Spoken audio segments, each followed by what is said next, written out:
നിങ്ങളുടെ favourite shows ഇനി ഒരിക്കലും മിസ്സാവില്ല. ഇപ്പോൾ C5 കാണും നിങ്ങളുടെ ഫേവറേറ്റ് ഷോസ് തികച്ചും സൗജന്യമായി. വിളിച്ചുണർത്താൻ വന്നതാ ഞാൻ. പോത്തുപോലെ വളർന്ന രണ്ട് ആങ്ങളമാര് വന്ദനയ്ക്കുണ്ടെന്ന് പറഞ്ഞിട്ട് എന്താ കാര്യം? ഒരാപത്ത് വന്നപ്പോ സഹായിക്കാൻ ജഗനെ ഉണ്ടായിരുന്നുള്ളൂ.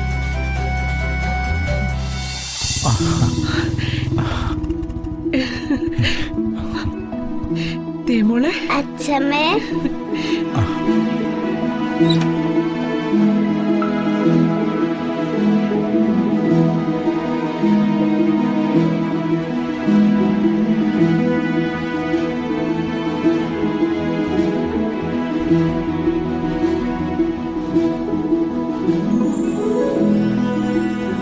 എന്റെ മോൾക്കൊന്നും പറ്റില്ലല്ലോ.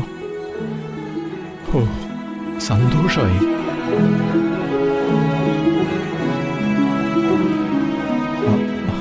മോനെ, എവിടുന്നാ എന്റെ കുഞ്ഞിനെ കിട്ടിയത്?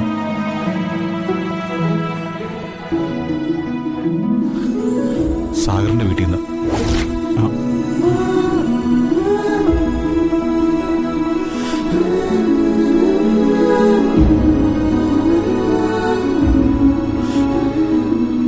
സാഗറും രാഖിയും ചേർന്ന കുട്ടിയെ തട്ടിക്കൊണ്ടുപോയത്.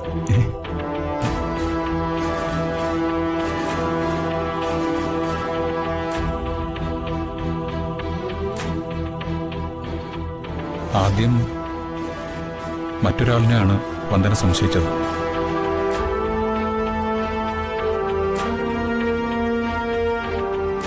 രാത്രി ഒരു എസ്റ്റേറ്റ് മുഴുവൻ അരിച്ചു പറകിയിട്ടും കുട്ടിയെ കണ്ടെത്താനായില്ല. പിന്നെ രാഖിയെ തേടി ഞങ്ങൾ അവിടെയും പോയി. ആദ്യം സാഗറും രാഖിയെ ഏറ്റില്ല. പിന്നെ ഞാനും വന്ദിന് നിലപാടൊന്നും മാറ്റിയപ്പോ അവർക്ക് കുട്ടിയെ വിട്ടു തരേണ്ടി വന്നു. ഇവിടെയും ജഗൻ സഹായിക്കാൻ എത്തിയല്ലോ. ജഗനില്ലായിരുന്നെങ്കിൽ ഇത്രയും പെട്ടെന്ന് മോളെ തിരിച്ചു കിട്ടില്ലായിരുന്നു. നന്ദിയുണ്ട് മോനെ. നന്ദി പറയേണ്ടത് ദൈവത്തോടാണമ്മേ. അപകടം നിറഞ്ഞ പല സ്ഥലങ്ങളിലും ഞങ്ങൾക്ക് ദീമോളെ തിരയേണ്ടി വന്നു. ആപത്തൊന്നും കൂടാതെ ഞങ്ങളും ജീവനോടെ ദീമോളം തിരിച്ചെത്തിയത് ദൈവാനുഗ്രഹം ഒന്നുകൊണ്ട് മാത്രം.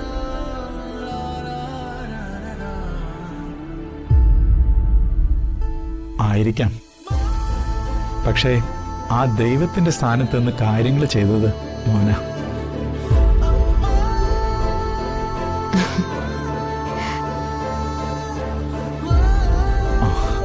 മോനെ, നിനക്കെപ്പോഴും നല്ലതേ വരൂ.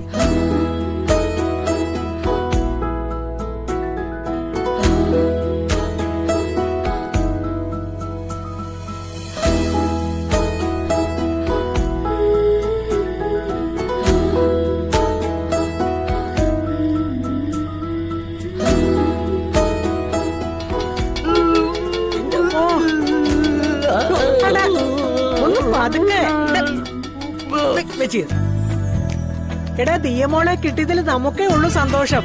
പ്രകാശും മനോജും ഒക്കെ കുംഭകർണ സേവയില. അവരുടെ ഉറക്കം കെടുത്തണോ?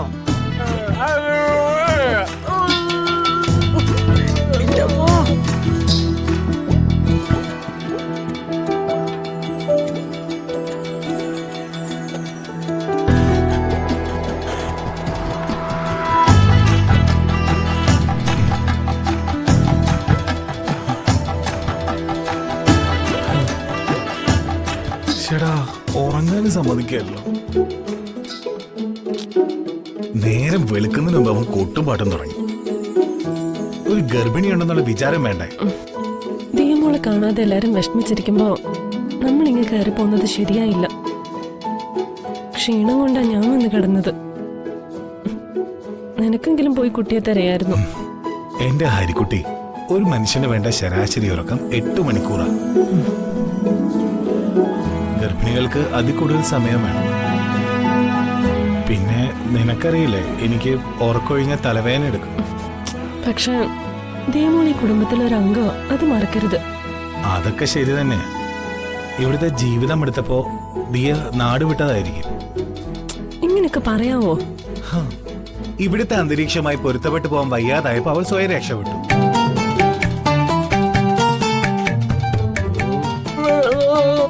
ചിലപ്പോ കുട്ടിയെ കിട്ടിക്കാണും. വാ നമുക്ക് ചെന്ന് നോക്കാം. എഴുന്നേക്ക്.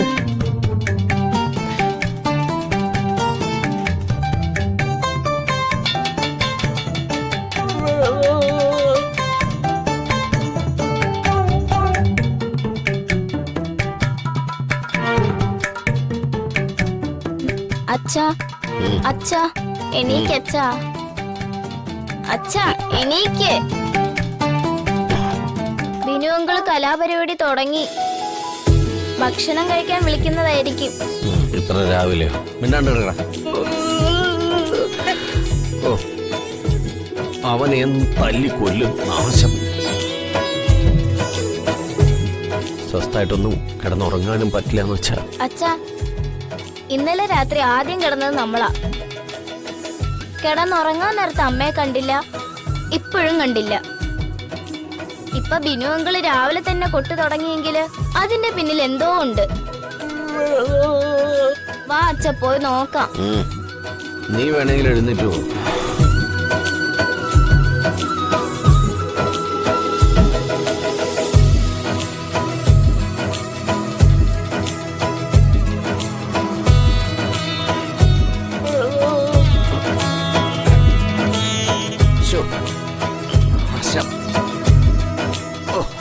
ഇവനെ കൊണ്ട് തോറ്റല്ലോ.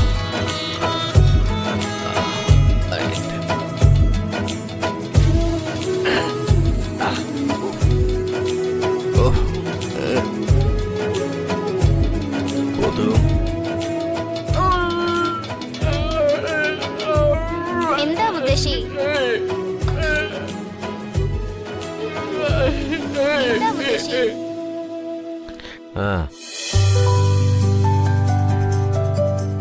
എന്താ ഏട്ടാ, എന്താ പ്രശ്നം?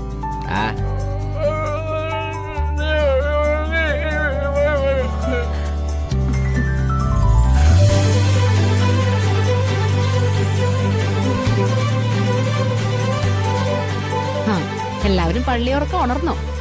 വിളിച്ചുണർത്താൻ വന്നതാ ഞാൻ. പോത്തുപോലെ വളർന്ന 2 ആങ്ങളമാര് വന്ദനയ്ക്കുണ്ടെന്ന് പറഞ്ഞിട്ട് എന്താ കാര്യം? ഒരാപത്ത് വന്നപ്പോ സഹായിക്കാൻ ജഗനെ ഉണ്ടായിരുന്നുള്ളൂ.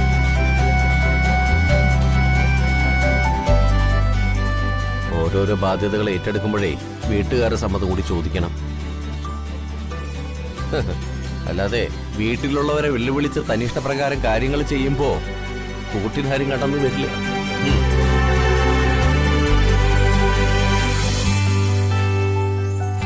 വന്ദന തനിഷ്ടപ്രകാരമല്ലേ ദിയമോളെ ഏറ്റെടുത്ത് കുട്ടിയുടെ എല്ലാ കാര്യങ്ങളും ഒറ്റയ്ക്ക് തന്നെ നോക്കുന്നു. വീമ്പിളക്കിയവളല്ലേ. അങ്ങനെയുള്ളവളുടെ ഒരു പ്രശ്നത്തിനും ഇടപെടേണ്ട കാര്യമില്ല. എന്തായാലും നഷ്ടപ്പെട്ട കുഞ്ഞിനെ തിരിച്ചു കിട്ടിയല്ലോ. അതിന് നിന്റെ മഹാമനസ്കതയൊന്നും വേണ്ടി വന്നില്ലല്ലോ. വെറുതെ നാക്കിട്ടടിക്കാതെ മിണ്ടായിരിക്കടാ. മുത്തശ്ശി ജഗ ഇരിക്കും മോനെ. അവിടെ ഇരി. ഈ കുഞ്ഞിനെ രക്ഷിച്ച് നിനക്ക് കോടി പുണ്യം കിട്ടും മോനെ. ഡൗൺലോഡ് ചെയ്യൂ C5 ആപ്പ്. കാണൂ എല്ലാ എപ്പിസോഡുകളും സൗജന്യമായി.